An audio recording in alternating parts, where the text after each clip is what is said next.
Do you find yourself struggling with hard to manage frizzy hair? Does your hair constantly look dry? Does it feel rough? Is it lacking shine? Do you describe it as poofy? If you answered yes to any of these questions, then stick around because today I will be diving into the different causes and solutions to frizzy hair. But before we get into things, hi, I am wavygirljessie, and did you know that right now there is roughly a population of 7.9 billion people? And let's estimate that just 1% of that population struggle with frizzy hair. That is 79 million people, I think. If you could hit that like button, then maybe, just maybe, YouTube will push this out to some of those people that are having the same issues.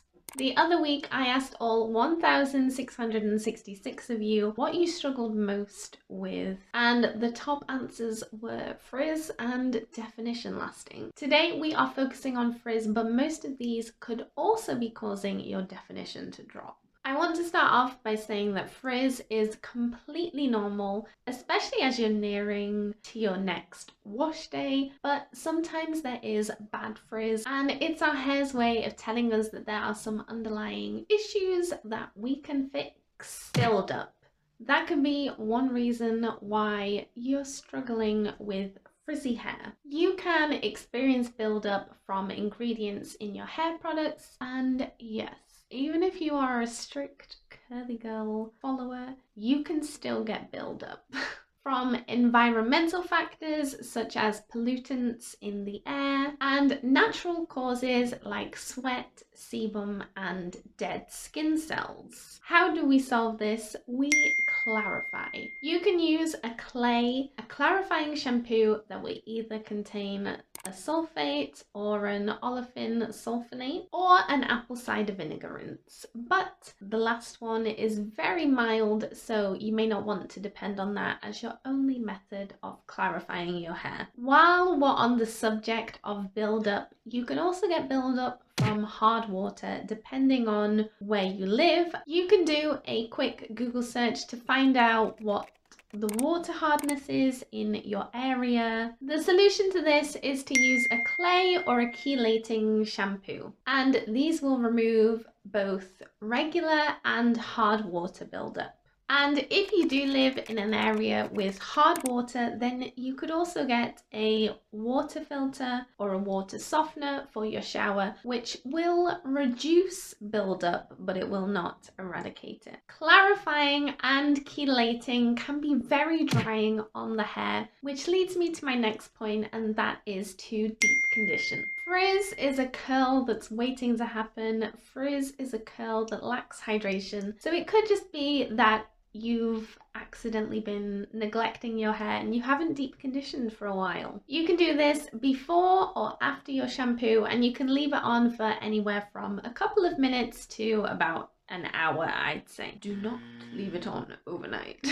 If you have clarified, if you have deep conditioned, and you're still struggling with frizz, then you may need protein. I have a number of videos on this topic and a playlist, but both frizz and definition not lasting can be signs that your hair needs protein, among other symptoms and signs such as your hair feels too soft, it kind of feels mushy, and it feels dry but like candy floss at the same time. To add protein into your hair, you can do a treatment which is going to be more intense and it's going to give your hair a really big kick of protein, or you can opt for using products that contain protein over the next few washes to slowly and gradually add protein back into your hair. On the other side of the spectrum, frizz could also be an indicator that your hair has too much protein. In this case, your hair will feel very dry, very straw-like,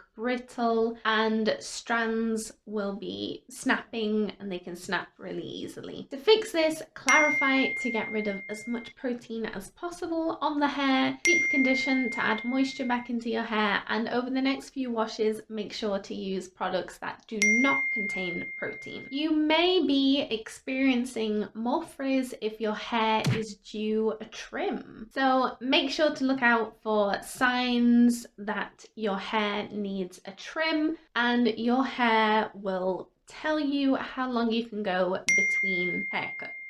For me, it's about 8 to 12 weeks, but I know a lot of people can go 6 months without trimming their hair. I do have I do have 2 haircut videos on my channel if you'd like to check them out after this video. Heat can be another cause of frizz. I experience much more frizz in the winter because I'm taking boiling hot showers. I'm diffusing on high heat, and then all the heating that we have in the buildings just really makes my hair dry out and frizz up. So try turning the temperature down just a little bit on your shower. It doesn't need to be freezing cold. And try turning the temperature down on your blow dryer or straightener, whatever you use to style your hair. Probably one of the most common factors of frizz in the summer is humidity. To combat frizz during summer, you can try layering your stylers. I have a number of videos showing different styling techniques that you could try. Look out for polymers in your ingredient list in your products, as these are film-forming ingredients that can act as a barrier to protect against humidity. And in extreme cases, you may want to opt for products that do not contain weather-dependent humectants or that have them lower down the ingredient list. Glycerin is the most common ingredient that everybody fears. Everybody's terrified of glycerin, but it really depends on the formulation of the product and the other ingredients in the ingredient list that work with the glycerin, and not always just whether it contains glycerin or not.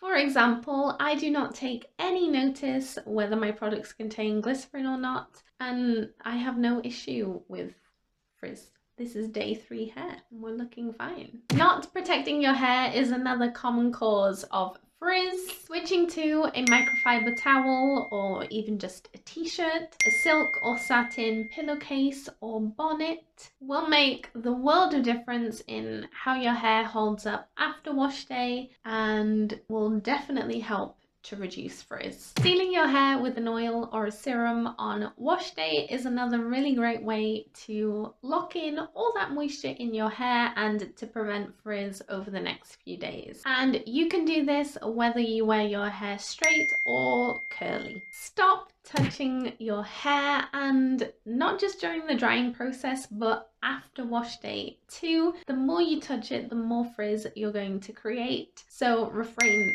from touching your hair. I know that that sounds like a really lame tip, but if you're struggling with frizz, I think you'd be surprised just how much you touch your hair. Sometimes if a styler has too light of a hold for you, then this can cause frizz. You may want to opt for using stronger holds, and you may find that refreshing your waves or curls after wash day can either increase your frizz or reduce your frizz. Experiment with different refreshes and find one that works for you, but if you can't find one that works for you, then chances are you're probably best leaving your hair until you're following wash day, not doing anything to it to minimize frizz. There are so many reasons for frizz and minor things that could be causing your frizz. So if you have tried everything in this video and you are still struggling with frizz,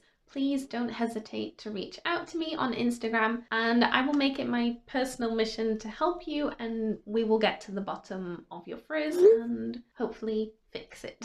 And something that I want to leave you with today is to not let your fear of frizz this summer get in the way of creating memories. And also remember that not all frizz is bad. You can see that I have a little bit of functional frizz here. This is by no means bad frizz. This is just normal frizz that happens after wash day. A couple of videos and a playlist is going to pop up at the end of this video that the YouTube algorithm thinks that you're going to like. So let's see how spot on they are. And I will see you in the next video. Bye!